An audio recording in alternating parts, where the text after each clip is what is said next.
Pilipinas.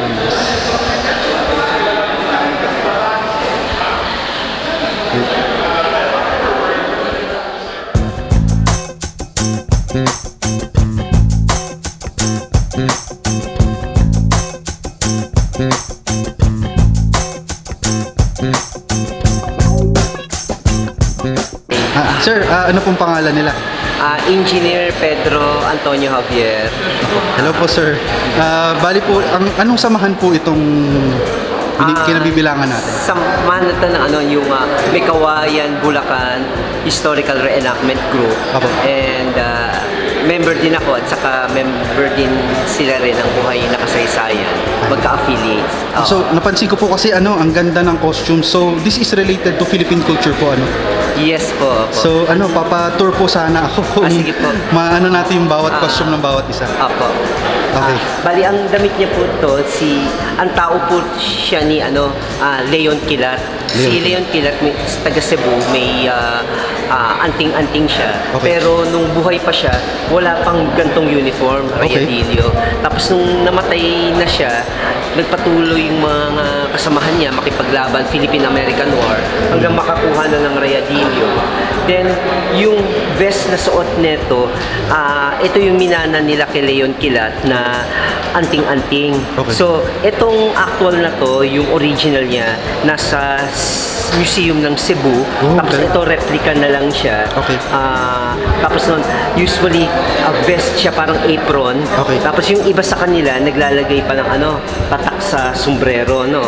And yung lumaban sila, ang panlaban nila, Chris, sword ayon sa mga ayon sa mga taga Cebuano. 13 de Abril, yun yung kinanker nila yung headquarters ng Spanish.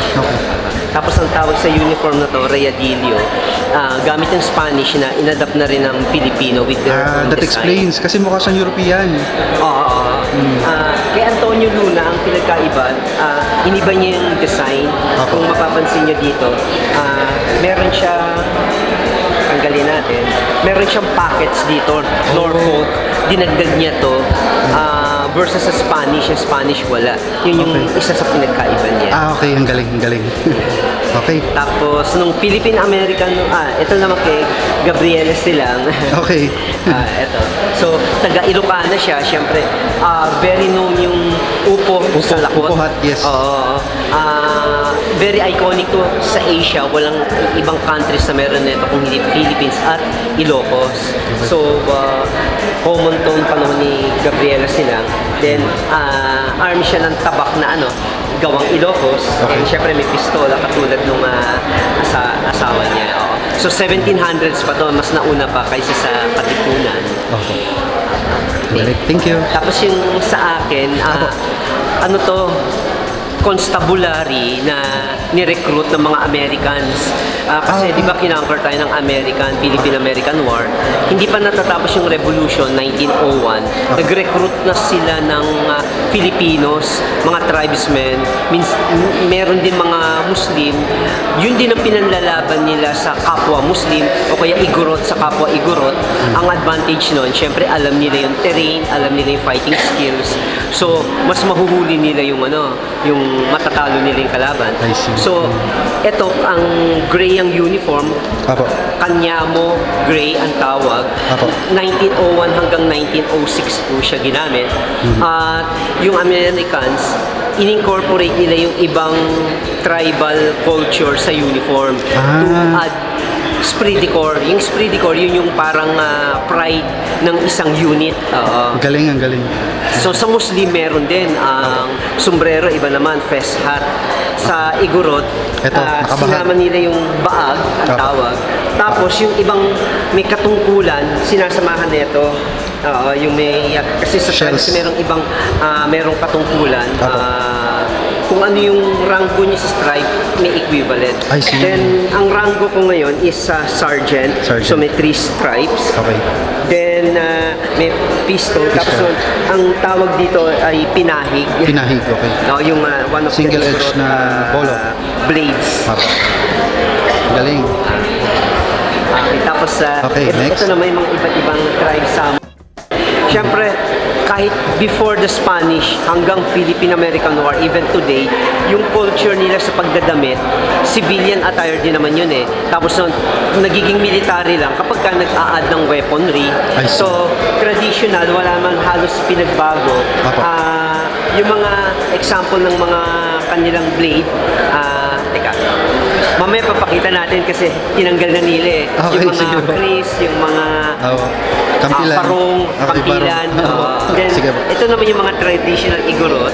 So, katulad dun sa akin, pinahig, makikita, no, expose yung blade.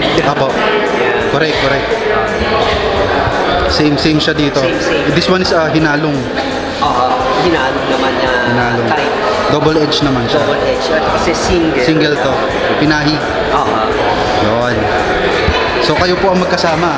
Kasi parehas kayo igorot. At tapos ito naman, isa sa pulahanes. Ito pulahanes.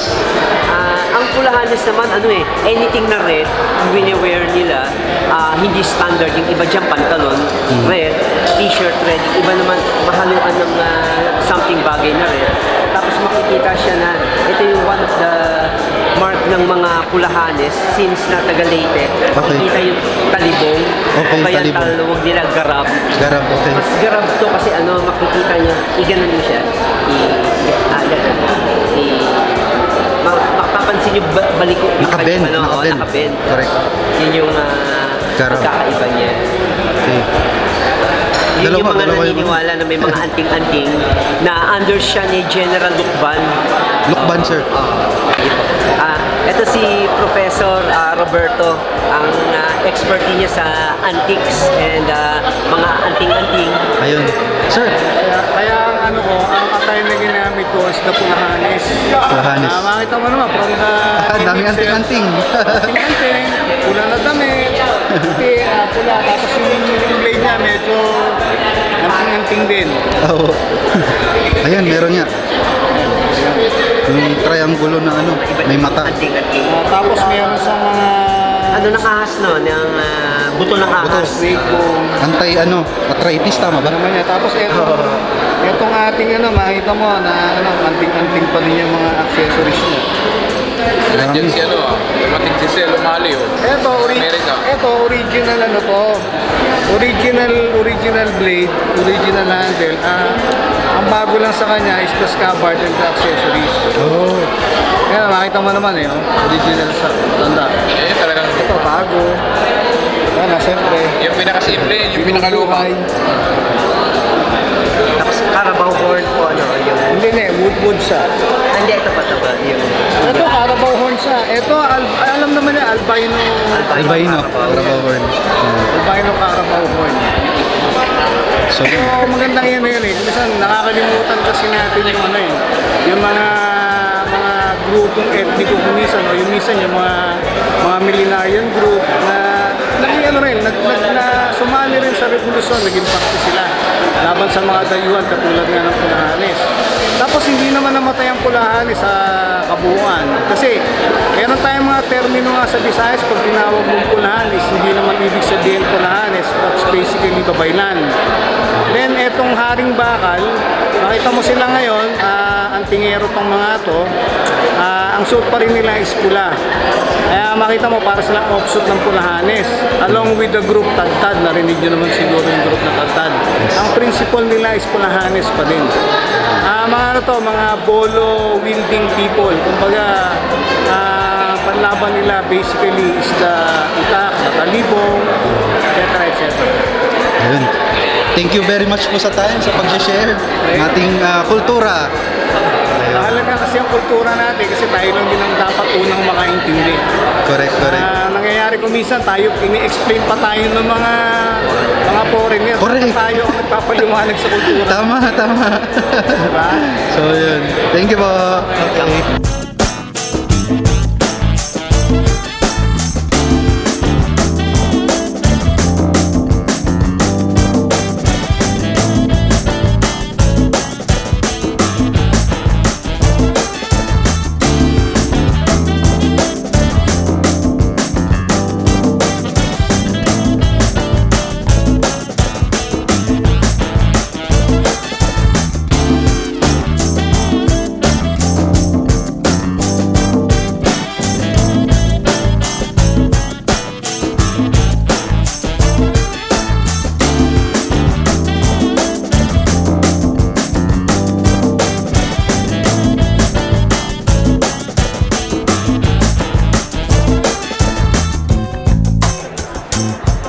Generalize dapat.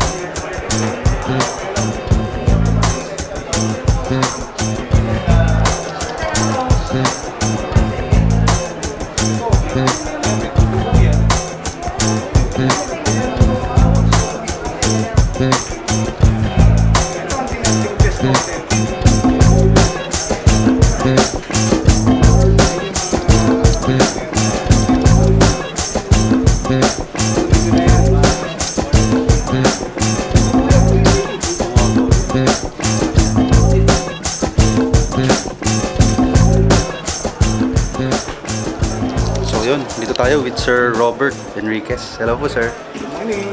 Meron tayong tour guide ngayon kasi kadarating lang namin. Papatour tayo. Okay. Ito po ay ano, no? Anting-anting best. Okay. Ano pong grupo yung gumagta? Tagalog to. Kasi Infinito Dos eh. Usually gumagamit yung Infinito Dos. Tagalog yan. Okay. Infinity Jazz. Yun. So kasama sa kultura. Ayan. Ito, pag inano mo to, blood stain talaga yun.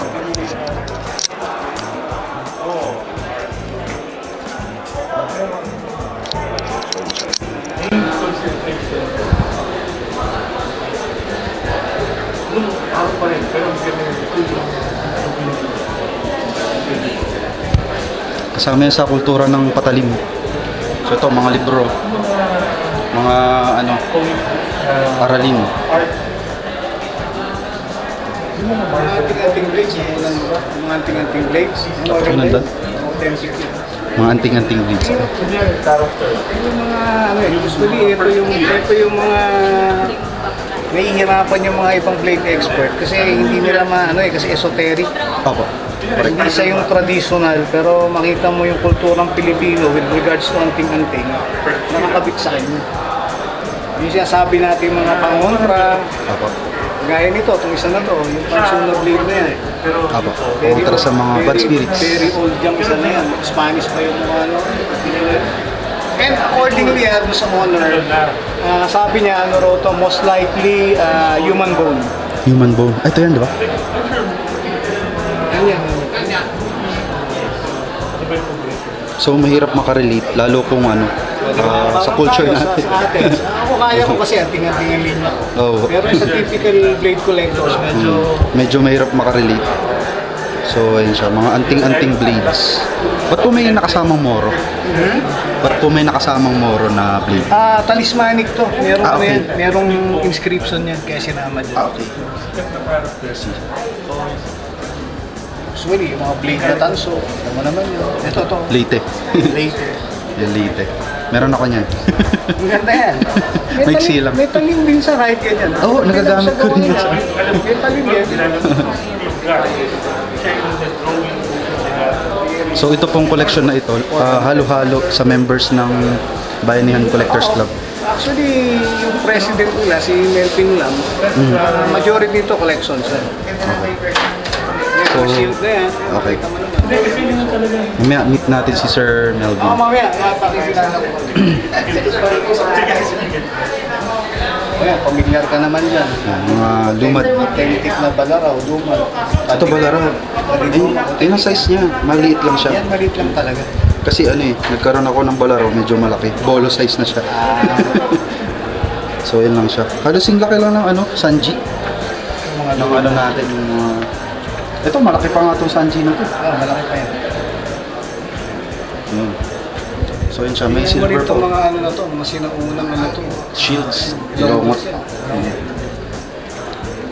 Yan yung nahanap ko pang isang, hirap hanapin. Tsaka may presyo eh. Oo. Actually may lumitaw modern, kaso pricey din, tsaka ano, medyo out of proportion. So, balik tayo sa paghahanap pa rin. Magandaan ako dito, pati yung tao niya. Tsaka ang bills niya, matanda. Oo nga, no. Ayun, kasi yung mga bago ngayon, ano, parang wires na Hindi ganyan. pinilipilipit. Ayan, ganda. Sa case ko naman kasi nasanay na ako sa mga antique na furnitures. Kaya yung principle naman sa blade, halos ganun din. Makikita mo din, wear and tear, Mm. patina. Correct. Salamat po, may magpapakuya.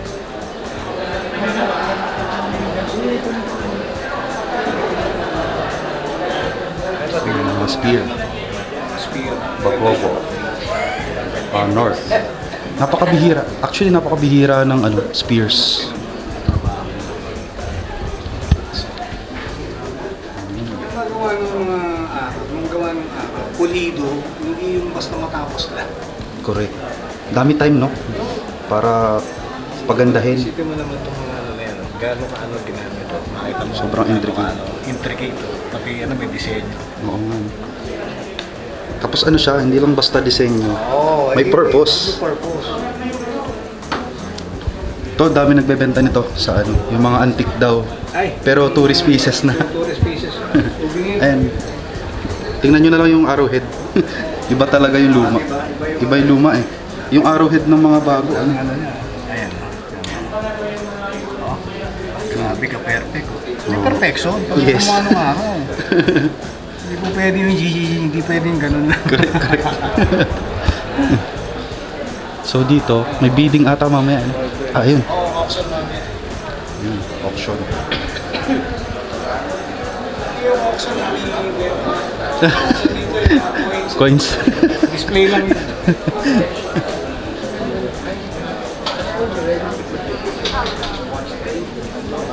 Yun.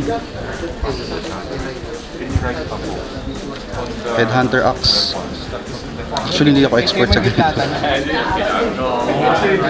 Ah, ito. Oo nga. Hirap maghanap nga niyan. Hirap niyan. Hindi ko nakita niyan in person. Ngayon pa lang. Ito yung Diplata. Ano ba sir ang ano ng Diplata? Anong tribe? Ano na? Ano pong tribe? Negrito. Negrito. So ibang-iba dun sa mga ano, no? Sa mga lumalabas sa Kasi eBay. nakikita ko, meron tayong common design eh. Nagkakaroon na ng variation. Correct. Ay, may mga sungay-sungay. Sino man ba? May mga sungay-sungay din sila ano. Meron. Parang sa mga Parang Ito. yung mga talibong type. Mhm. Ito gawa ni John Wilder. Oo nga eh, nakilala ko nga eh. John Willard. Kaya alam, may anting-anting. Kaya ako gusto. Kaya alam mo naman ang ano ko, anting-anting. Oo nga. Ito, katipunan gira. This one. Ay, may ganito ako. Sunday. Hindi naman lahat katipunan, pero ito kasi, alam naman natin, vintage na siya, minsan pre-war. Ako. Pero the rest, ano yan? Mga ano, katipunan era talaga. Ito yung mga allegedly Bonifacius Bolo. Mga ganyan Ayun. yun eh. Mga Oo ganyan nga. style yun. Liit lang, no? Maliit lang. Maliit lang naman dapat kasi maliit lang naman tao nung araw. Correct. So, parang mga 15 inches? Ganyan 14, ganun. Lapitan mo ito kamay ko. Isipin mo kamay ko. Ayan. Ayan. Liit nga lang. Liit lang yan. Walang mahaba. Dito tayo din eh, meron din mahaba. Ah, okay. Ito yung mga nakasabi natin ng mga sinanpadap. Yan, ito. Ilocano. Pag binasa mo yung ano na yan, ang gaganda niyan. Yung mga nakasulat dyan. Okay. Ah, Grabe yung ano. Battle of ano to eh. Yung mga battles eh. Ang tawag dito.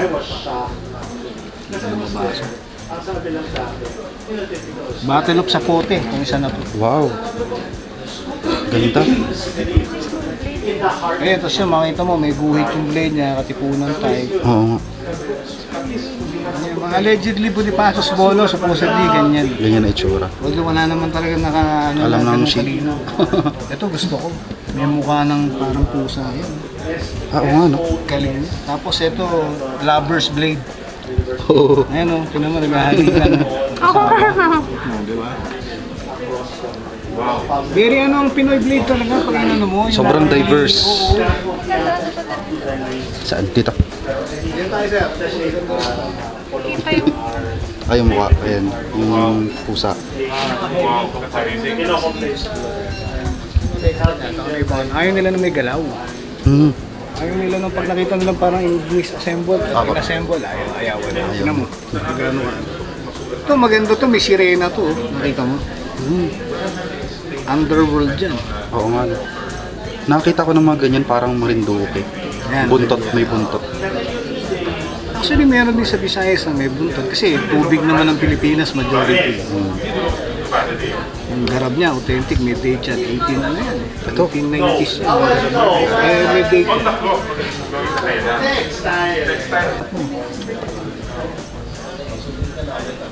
Napakamahal. Sa apat ngayon. Grabe. Minsan nagdadalaw. Pasyal ka na sa bahay. Pasyal ka na sa bahay pag magawi kang Bulacan. Sabi mo. Yung ano niya, oh. Kanta ng ano. Gusto ko din mga patina eh. Naglalabasan na yung mga ganyan ngayon, sir. Yung mga Ano, patutubo. kinakagat na yung value. Taas na eh. Kasi hindi kinakagat. Dati nung kasi ang mura, di ba? Oo. Walang bumibili. Ngayon mataas. Ngayon, ang taas masyado. Hirap. Hindi kayang afford talaga. Dito maganda to. Very ano to. May anting-anting yung isang Mindanao, Maranao blade na yun. May mata. Oh, yan. May triangle tsaka ano. Tapos may agila yan. Pag dito mo tininan sa angle na to.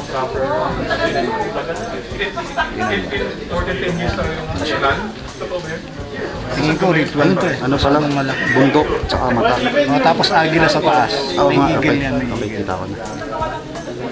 Tapos may letters. Anting na siya. Nakasulat.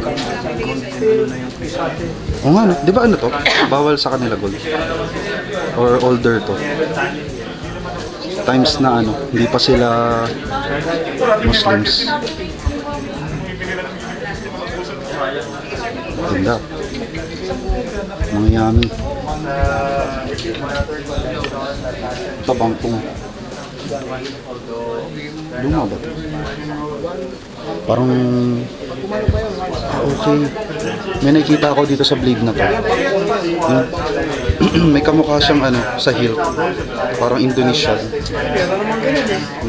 Pero matidistinguish mo pa rin ang Pinoy medyo. Tingnan mo din yung mga Shields. Ayun. Yun. So, bontok. Ito magkakaiba to. Bagobo. Ay, yung kalinga, yung sa logo ng PNP. Di ba yun? madadaya kita niya patinan.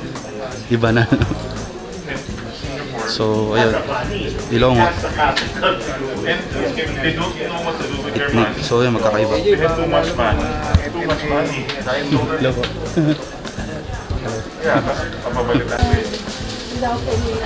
Binigay Ito careless. maganda, yung gaya mo. Encryption. Tsaka, look, Yeah, did you read it? It was given as a gift. yes. Ang hinanap ko yung hablil mga galiyakan. Yung mga kopot, tsaka shabit. Ano kay Marvin Sina? One day, tayo ako, kaibigan ko sa wala siyang dala. Wala siyang dala ng ganito. Sandali lang ako. Mindanao din. Body. Tsaka, ano ba ito? Panabas. Panabas na maliit.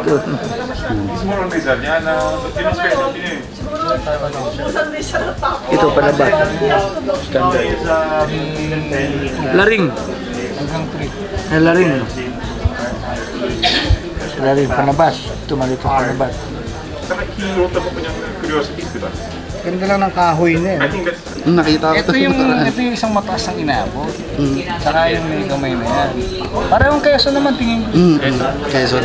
Carabao horn yung scabbard. Carabao horn. Grabe ka intriguing. Grabe talaga. Ibang ano yan. Ibang Oo, workmanship. Carabao horn yan. Grabing workmanship yun. Ito Tagalog na Tagalog. Pagka pinapo. First time pala makita ng ganito. Ito sa pictures ko lang nakikita ito eh. Grabe. Parang may nakasave pa akong photo nito eh. Meron niya. Sabro. Ganda, grabe. Ito ano? Ibon? Loro? Agila. Loro po ano? Grabe. Ito tayo na actual. Actual, hindi lang sa picture.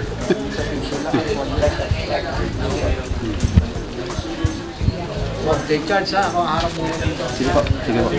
Thank you po.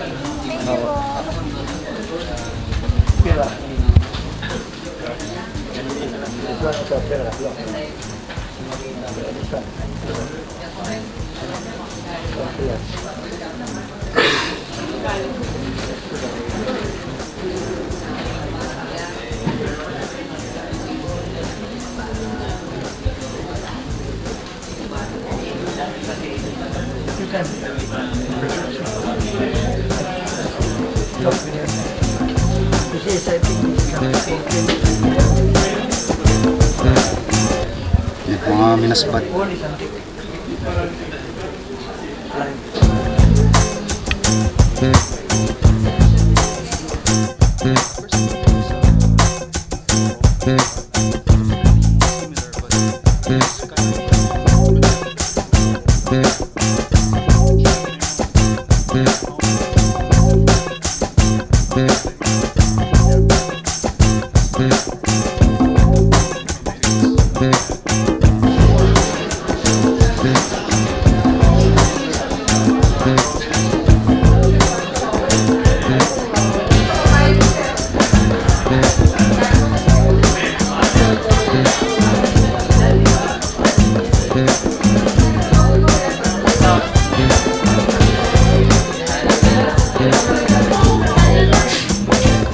So yun, kung umabot ka sa part na to ng video, I would like to thank you for being there. Ang napansin ko lang sa mga ganitong event, it's like a pilgrimage. Parang makita mo yung mga may hilig sa plates, magsasama-sama para makita or just to meet new people, gano'n. So nakita natin doon sila Sir Saul, andun si Arma Pilipinas, si Sir Taro, andun si Sir Robert Enriquez, also Sir Melvin Dam. Thank you very much for organizing this event sa Ortigas Foundation Library. Sana magkaroon pa ulit mga ganitong event para ma-share yung culture and also para magkaroon ng mas bukas na isipan yung mga Pilipino na meron tayong ganitong kultura, na meron tayong tangible culture na pinakaingatan. So yeah, thank you for watching guys. See you in my next episode. Bye! Origin.